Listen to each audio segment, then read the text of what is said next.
जय श्री राम। आत्मीय बंधु भगिनी एवं मेरे प्रिय परीक्षार्थियों, इस चर्चा में मैं एक महान कालजयी कहानी हार की जीत, जो कहानीकार सुदर्शन की एक अमर कृति है, जो यद्यपि अपनी आसान भाषा और वर्ण विषय एवं नैतिक मूल्यों के कारण छोटी कक्षाओं में पढ़ने को मिलती है, लेकिन वह कहानी जिस कक्षा में पढ़ी जाए, जिस स्तर पर जिन लोगों के द्वारा पढ़ी जाए, अपने आप में नैतिक शिक्षा और नैतिक मूल्यों को प्रकट करती हुई एक अपराजेय कालजयी कहानी है।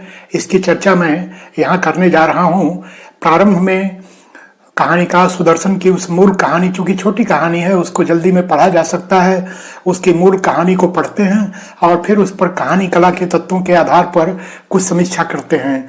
कहानीकार सुदर्शन एक महान कहानीकार हैं। यद्यपि उनकी कम कृतियों के लिए उन्हें जाना गया, लेकिन उनमें से यह एक कहानी, जो यद्यपि बहुत छोटी कहानी है, लेकिन वह उनको अमर बना जाती है। हर आयु वर्ग के, हर प्रकार के पाठकों के लिए, हिंदी के प्रेमियों के लिए यह एक ऐसी अमर कृति है जो एक कहानी के बल पर सुदर्शन को अपनी पहचान दिला जाती है।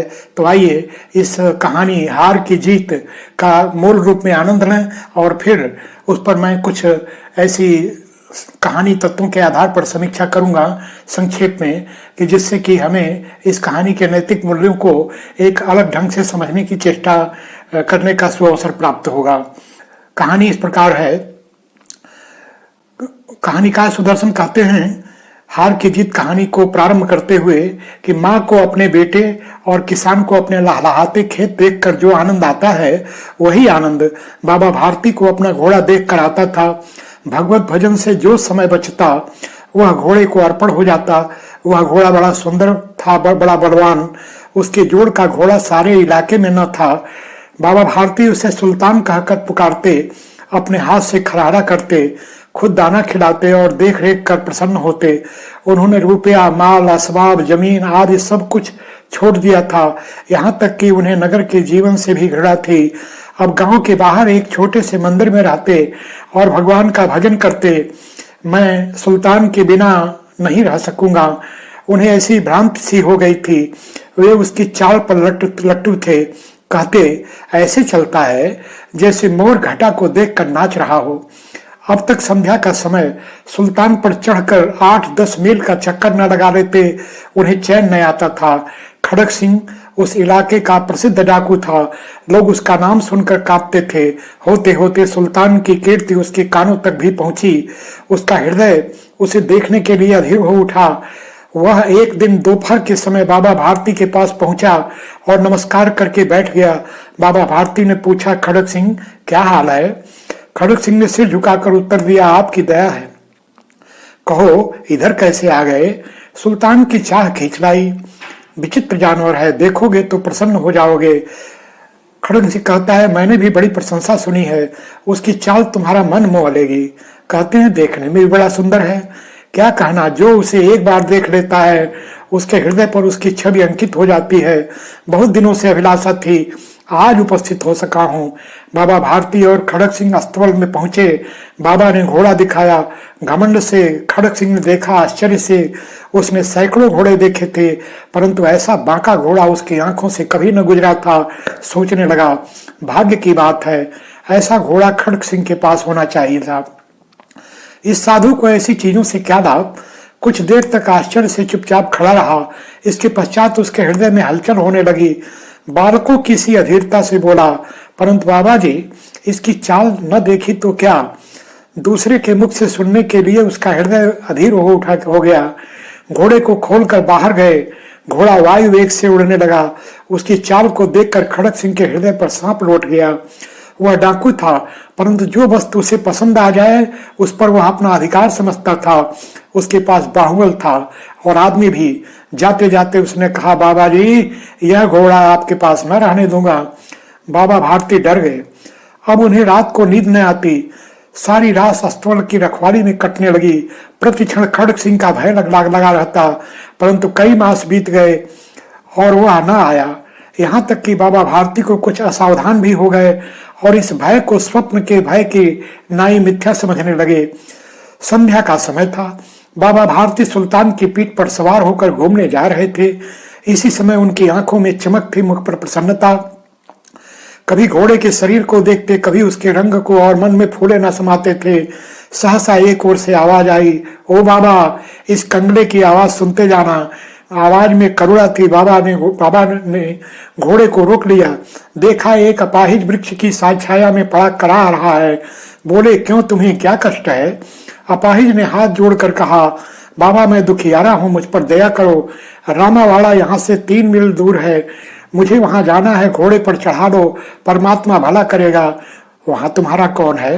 दुर्गादत्त वैद्य का नाम आपने सुना होगा, मैं उनका सौतेला भाई हूँ। बाबा भारती ने घोड़े से उतरकर अपाहिज को घोड़े पर सवार किया और स्वयं उसकी लगाम पकड़कर धीरे धीरे चलने लगे। सहसा उन्हें एक झटका सा लगा और लगाम हाथ से छूट गई। उनके आश्चर्य का ठिकाना न रहा जब उन्होंने देखा कि अपाहिज घोड़े की पीठ पर तन कर बैठा है और घोड़े को दौड़ाए लिए जा रहा है। उनके मुंह से भय, विस्मय और निराशा से मिली हुई चीख निकल गई। वह अपाहिज डाकू खड़ग सिंह था। बाबा भारती कुछ देर तक चुप रहे और कुछ समय पश्चात कुछ निश्चय करके पूरे बल से चिल्लाकर बोले, जरा ठहर जाओ। खड़ग सिंह ने यह आवाज सुनकर घोड़ा रोक दिया और उसकी गर्दन पर प्यार से हाथ फेरते हुए कहा, बाबा जी, यह घोड़ा अब न दूंगा, परंतु एक बात सुनते जाओ। खड़ग सिंह ठहर गया। बाबा भारती ने उसके निकट जाकर उसकी ओर ऐसी आंखों से देखा जैसे बकरा कसाई की ओर देखता है और कहा, यह घोड़ा तुम्हारा हो चुका है। मैं तुमसे इसे वापस करने के लिए न कहूंगा, परंतु खड़ग सिंह, केवल एक प्रार्थना करता हूँ, इसे अस्वीकार न करना, नहीं तो मेरा दिल टूट जाएगा। बाबा जी आज्ञा कीजिए, मैं आपका दास हूँ, केवल घोड़ा न दूंगा। अब घोड़े का नाम लो, मैं तुमसे इस विषय में कुछ न कहूंगा। मेरी प्रार्थना केवल यह है कि इस घटना को किसी के सामने प्रकट न करना। खड़ग सिंह का मुख आश्चर्य से खुला रह गया। उसका विचार था कि उसे घोड़े को लेकर यहाँ से भागना पड़ेगा, परंतु बाबा भारती ने स्वयं उसे कहा कि इस घटना को किसी के सामने न प्रकट करना। इससे क्या प्रयोजन सिद्ध हो सकता है? खड़ग सिंह ने बहुत सोचा, बहुत देर तक सिर मारा, परंतु कुछ समझ में न आया। हार कर उसने अपनी आंखें बाबा भारती के मुख पर गड़ा दी और पूछा, बाबा जी, इसमें आपको क्या डर है? सुनकर बाबा भारती ने उत्तर दिया, लोगों को यदि इस घटना का पता चला तो वे दीन दुखियों पर विश्वास न करेंगे। यह कहते कहते उन्होंने सुल्तान की ओर से इस तरह मुंह मोड़ लिया जैसे उससे कभी कोई संबंध ही न रहा हो। बाबा भारती चले गए, परंतु उनके शब्द खड़ग सिंह के कानों में उसी प्रकार गूंज रहे थे। सोचता था, कैसे ऊंचे विचार हैं, कैसा पवित्र भाव है। उन्हें इस घोड़े से प्रेम था। इसे देखकर उनका मुख फूल की नाई खिल जाता था। कहते थे, इसके बिना मैं न रह सकूंगा। इसकी रखवाली में कई रात सोए नहीं, भजन भक्ति न कर रखवाली करते, परंतु आज उनके मुख पर दुख की रेखा तक न दिखाई पड़ती। उन्हें केवल यह ख्याल था कि कहीं लोग दीन दुखियों पर विश्वास करना न छोड़ दें। ऐसा मनुष्य नहीं, देवता है। रात्रि के अंधकार में खड़ग सिंह बाबा भारती के मंदिर में पहुंचा। चारों ओर सन्नाटा था। आकाश में तारे टिमटिमा रहे थे। थोड़ी दूर पर गांव के कुत्ते भौंक रहे थे। मंदिर के अंदर कोई शब्द सुनाई न देता था। खड़ग सिंह सुल्तान की बाग पकड़े हुए था। वह धीरे धीरे अस्तबल के फाटक पर पहुंचा। फाटक खुला पड़ा था। किसी समय वहां बाबा भारती स्वयं लाठी लेकर पहरा देते थे, परंतु आज उन्हें किसी चोरी, किसी डाके का भय न था। खड़ग सिंह आगे बढ़कर सुल्तान को उसके स्थान पर बांध दिया और बाहर निकलकर सावधानी से फाटक बंद कर दिया। इस समय उसकी आंखों में नेकी के आंसू थे। रात्रि का तीसरा पहर बीत चुका था। चौथा पहर आरंभ होने ही वाला था। बाबा भारती ने अपनी कुटिया से बाहर निकलकर ठंडे जल से स्नान किया। इसके पश्चात इस प्रकार जैसे स्वप्न में कोई चल रहा हो, उनके पांव अस्तबल की ओर बढ़े, परंतु फाटक पर पहुंचकर उनको अपनी भूल प्रतीत हुई। साथ ही घोर निराशा ने भी पांव को मन ही मन भारी बना दिया। वे वहीं रुक गए। घोड़े ने अपने स्वामी के पांव की चाप को पहचान लिया और जोर से हिनहिनाया। अब बाबा भारती आश्चर्य और प्रसन्नता से दौड़ते हुए अंदर घुसे और अपने प्यारे घोड़े के गले से लिपटकर इस प्रकार रोने लगे मानो कोई पिता बहुत दिन से अपने बिछड़े पुत्र से बिछड़ रहा हो। बार बार उसकी पीठ पर हाथ फेरते, बार बार उसके मुख पर थपकियां देते। फिर वे संतोष से बोले, अब कोई दिन दुखियों से मुंह न मोड़ेगा। इस कहानी को पढ़ते पढ़ते मेरी आंखें भी भर आई। इस कहानी को जब जब मैं पढ़ता हूँ ऐसी ही दशा होती। कोई कहानी इतनी अंतर तक मन के तारों को झंकृत कर जाती, छू जाती, मन विह्वल हो जाता। यह कहानी नहीं, नैतिक शिक्षा, मोरल एजुकेशन की इंसाइक्लोपीडिया है। एक छोटी सी कहानी जिसकी कहानी कला के तत्वों पर चर्चा की जाए तो बहुत कुछ कहने को नहीं, लेकिन यह कहानी कब प्रारंभ होती, कब अपने चढ़ाव पर होती और कब अंतर छूकर दिल को विह्वल कर जाती, यह कहना कठिन है। कहानी का प्रारंभ, कहानी का अंत, कुछ दोनों बड़ा ही प्रासंगिक होता। आइए हम इसकी चर्चा करते हैं। सबसे सर्वप्रथम कहानी का शीर्षक हार की जीत, अपने आप में एक कंट्रोवर्सी, एक विरोधाभास। यदि हार है तो जीत कैसे? ऐसे शीर्षक बहुत आकर्षित करते हैं। रामधारी सिंह दिनकर का एक गद्य पाठ, एक निबंध, जिसमें कि वे लिखते हैं, विजयी के आंसू। विजयी युधिष्ठिर और पांडव हैं, लेकिन उनकी आंखों में एक पश्चाताप के आंसू हैं। पूरे पांडव दल के लोग कौरवों से बिछुड़कर और एक भारी नरसंहार के बाद जो कातरपन उनकी आंखों पे होता है, वह है विजयी के आंसू। ऐसा ही एक विरोधाभास भरा शीर्षक है हार की जीत। यद्यपि इसमें हार खड़क सिंह से बाबा भारती की है, लेकिन अंत में कुछ न करके भी वे जीत जाते हैं। जीत किसकी है? नैतिकता की, नैतिक मूल्यों की, मानवता की। यह जीत है, हार की जीत। कहानी का शीर्षक बड़ा प्रासंगिक, समीचीन प्रतीत होता। कथानक के विषय में कुछ कहने को शेष नहीं रह जाता। कहने को एक छोटा सा कथानक है। एक बाबा भारती जो साधु हैं, देश दुनिया दुनियादारी से उनका कोई लेना देना नहीं, वे मंदिर में रहते हैं, अस्तबल उनका छोटा सा बना रखा है, और एक में उनके प्राणों का सहारा भगवान के बाद, बल्कि भगवान से बढ़कर वो अपने परम प्रिय पुत्रवत, जिसको स्नेह करते ऐसा एक घोड़ा है जिसका नाम वे सुल्तान रखे हैं, उसे प्रेम करते हुए ही उनका जीवन है। यही इनकी पूजा है। इनकी दिनचर्या में मंदिर और पूजा आदि की चर्चा कम हुई है, लेकिन वे किस तरह से घोड़े की चिंता करते, किस तरह से उसकी देखरेख करते, यह संक्षेप में सही लेकिन बड़ा सटीक वर्णन है। तो इस प्रकार सुल्तान उनका पुत्र समान एक अश्व है, पाला हुआ अश्व है, जिसको पुत्र स्नेह करते हैं। एक राग, एक विराग, साधु होकर भी उनके जीवन की एक में रागात्मकता उस घोड़े के प्रति प्रकट होती है। ऐसा खड़क सिंह एक डाकू है, जो दुर्दांत डाकू, जिसके नाम को सुनकर लोग भय से कांप उठते, थरथरा उठते, लेकिन वो बाबा के पास पहुंचने पर उसके मन में एक आदर का भाव होता, एक श्रद्धा का भाव होता, लेकिन एक अपने डाकूपन से वह बाज नहीं आता। खड़क सिंह को देखने के बाद उसके मन में जो सुल्तान को देखने के बाद उसके मन में जो एक लालच होती, उस लालच के वशीभूत होकर और अंत में एक चेतावनी दे जाता, यह घोड़ा आपके पांत में। खड़क सिंह एक दिन बाबा भारती के कुटिया में पहुंचता है। वह थोड़ी बहुत मिन्नत करके घोड़े को देखता, उसकी चाल को देखता, पूरी तरह से वो निश्चय कर लेता, अब इस घोड़े को यहाँ नहीं रहने देना। इस साधु के पास ऐसे बहुमूल्य घोड़े के होने का क्या लाभ है? यह तो खड़क सिंह के अस्तबल की शोभा बढ़ाना चाहिए। और वह एक चेतावनी देते हुए कि अब ये घोड़ा आपके पास न रहने दूंगा, वो चला जाता है। महीने बीतते हैं, दिन बीतता है, कोई किसी प्रकार की चर्चा नहीं, कोई डर नहीं। बाबा बेफिक्र हो जाते हैं और अंत में संध्या काल में एक दिन नित्य की भांति जब वे घोड़े को लेकर टहलने निकलते हैं तो वहां एक कंगड़े की आवाज सुनाई पड़ती है, और वो कंगड़ा छद्म वेशधारी खड़क सिंह है, जो पहले घोड़े पर एक असहाय बन करके बैठता और बाद में बाबा से उस घोड़े को लेकर और वो जाने लगता। कुछ न सूझती, और फिर बाबा भारती चिल्लाते हैं कि जरा रुको। वो समझता है घोड़ा मांगेंगे, मिन्नत करेंगे, लेकिन बात कुछ हो रही है। वे एक ऐसी याचना कर लेते जिस याचना की कोई आशा खड़क सिंह को न थी। वो याचना इस प्रकार कि इस वृत्तांत की चर्चा तुम अन्यत्र न करना, नहीं तो लोगों का असहायों पर दया करने से विश्वास हट जाएगा, लोग किसी असहाय की से करेंगे। ऐसा सुनकर और खड़क सिंह को और आश्चर्य होता, और तब से वह जाकर केवल यही विचार करता, कैसे महान महामानव हैं जिनके मन में अपने कंगलों के प्रति, असहायों के प्रति एक सच्चा प्रेम है, एक सच्चे साधु हैं। मैंने बहुत बड़ा पाप किया है। और इस प्रकार वह एक रात्रि ले करके घोड़े को फिर से अस्तबल में बांध देता है। उसके मन में एक सुकून है, एक श्रद्धा है, और फिर वह अर्थ वो चला जाता।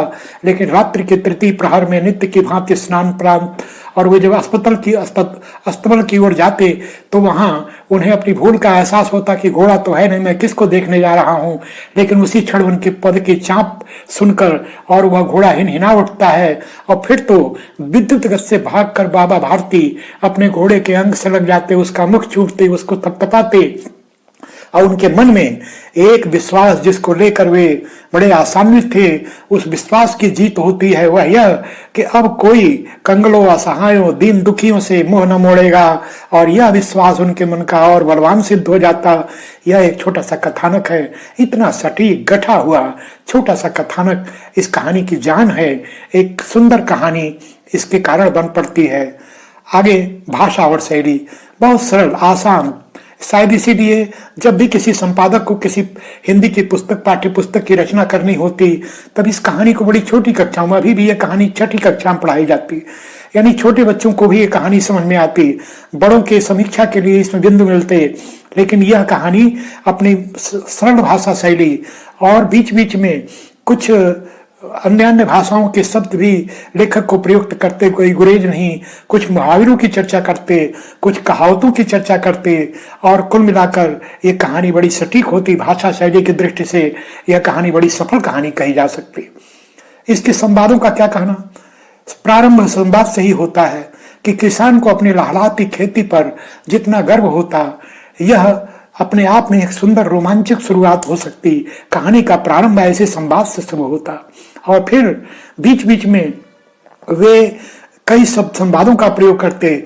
जब बाबा भारती खड़क सिंह को चेतावनी देते हुए, और चेतावनी नहीं कहेंगे बल्कि यह सूचना करते कि एक ही बात मेरी ध्यान रखना कि कभी किसी से इसकी चर्चा न करना, बीच में 4-6 संवाद तो इतने महत्वपूर्ण और इतने रोमांचक बन पड़े हैं कि जिसकी जितनी चर्चा की जाए कम है। तो इस प्रकार सर्वप्रथम मैं उस संवाद की चर्चा करना चाहूंगा जहां से कहानी की शुरुआत है, और शुरुआत कुछ इस प्रकार की कि वे किस प्रकार अपने घोड़े को प्रेम करते, किस प्रकार उस घोड़े की चिंता करते। इसके लिए कहानीकार कहता है कि माँ को अपने बेटे और किसान को अपने लहलहाते खेत देखकर जो आनंद आता है, वही आनंद बाबा भारती को अपना घोड़ा देखकर आता था। ये अद्भुत और अनोखी शुरुआत है। इतना ही नहीं, बाद में दोनों के बीच में एक नाटकीय संवाद होता। जैसे ही खड़क सिंह उनकी कुटिया में पहुंचता, एक एक वाक्य के उनके संवाद होते, एक वाक्य इनका, एक वाक्य खड़क सिंह का, और ले देकर एक नाटकीयता का बोध वहां होता, जैसे कि नाटक देखा जा रहा हो। बाद में एक डायलॉग ऐसा कि जिसमें एक कुटिलता है, एक क्रूरता है। वो कहता है कि बाबा जी, यह घोड़ा आपके पास न रहने दूंगा। यह एक वाक्य नहीं, बाबा भारती की नींद उड़ गई, उनकी दिनचर्या असहज हो उठी। और फिर उसमें क्या कहना, एक कंगड़े की भाषा कि जैसे कंगड़े भीख मांगते हुए कहते हैं, और फिर वो एक दुखियारा कंगड़ा कहता है, वो इस कंगड़े की आवाज सुनते जाना। उसकी आवाज में अद्भुत कारुणिक भाव है। उसी शब्दावली का प्रयोग करते हुए कहानीकार ने और कंगड़े के उस संवाद को लिखा है। कंगड़े और बाबा भारती के बीच के डायलॉग में भी एक नाटकीयता देखते देखते मिलती है, और अंत में वह डायलॉग जो अपने आप में एक निर्णायक मोड़ देता। और फिर बाबा भारती डाकू खड़क सिंह को रोकते हैं, कहते हैं कि बाबा जी आज्ञा करिए, मैं तो आपका दास हूं, लेकिन ये घोड़ा आपको ना दूंगा। तब वे कहते हैं कि मुझे अब इस घोड़े से कुछ नहीं करना, अब केवल इतना सा कि इस घटना की कहीं चर्चा न करना। और अंत में वह एक अंतिम संवाद इस कहानी को निर्णायक मोड़ देता, और फिर वह संवाद उस दुर्दांत डाकू को भी प्रभावित कर जाता। उसके कानों में वह संवाद गूंजता कि कितने ऊंचे हैं, कितने महान विचार हैं उनके। और अंत में एक संवाद दिल को छू जाता, जो इस कहानी का अंत है कि अब कोई दिन दुखियों से मुंह न मोड़ेगा। ये कुछ गिने चुने संवाद जो इस कहानी में अत्यंत रोमांच उत्पन्न करते। अद्भुत कहानी है ये, नाटकीयता, देश काल व वातावरण। ऐसा लगता है कि ये कहानी अभी अभी हमारे बीच की प्रकट कोई कहानी हो। आज भी हमारे बीच में ऐसे कोई न कोई बाबा भारती निकल आते, ऐसा कोई न कोई खड़क सिंह हमारे सामने प्रकट हो जाता, तो लगता नहीं ये कहानी कहीं वर्षों और शताब्दियों की होगी। ऐसा लगता है कि अभी भी मेरे बीच की घटी हुई कोई कहानी है। बाबा भारती जैसे संत आज भी हमारे बीच मिल जाते हैं। डाकू खड़क सिंह जैसे दुर्दांत व्यक्तित्व तो भरे पड़े हुए हैं। और ऐसा एक सहज कहानी जो सब प्रकार से विश्वसनीय लगती है, इस कहानी की जितनी चर्चा की जाए कम है। और अंत में मैं संक्षेप में इस कहानी का निष्कर्ष प्रकट करता हूं कि कहानीकार जब इस कहानी की रचना को सोचा होगा, इसके प्लॉट को बुना होगा, तो उसके मन में एक ही भाव था कि लोग दीन, असहाय, गरीब ऐसे लोगों की सेवा करें, उनकी चिंता करें, उनकी मदद करें। और इसकी मदद के लिए वे इस कहानी का प्लॉट बुनते हैं और अंत में उन्हें इस बात में सफलता मिलती है। कहाँ बाबा भारती जैसे साधु स्वभाव का एक सज्जन पुरुष और कहाँ डाकू खड़क सिंह जैसा एक दुर्दांत डाकू, और दोनों के दो ध्रुव हो करके भी उनका मिलन होता है।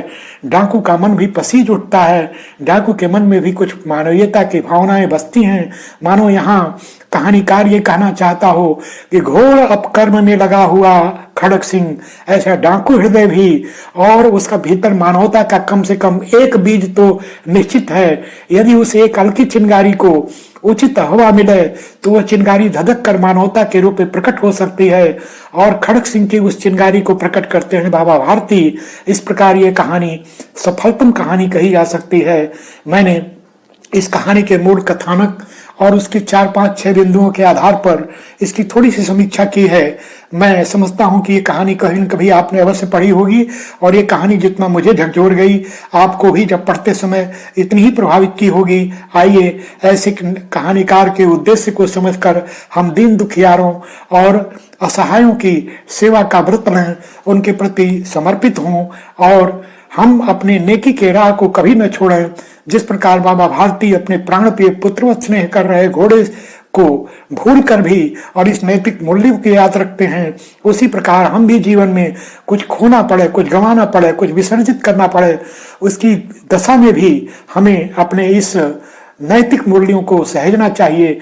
यह चैनल एजुकेशनल चैनल है, इसमें नैतिक शिक्षा और सामान्य ज्ञान की चर्चा होती है।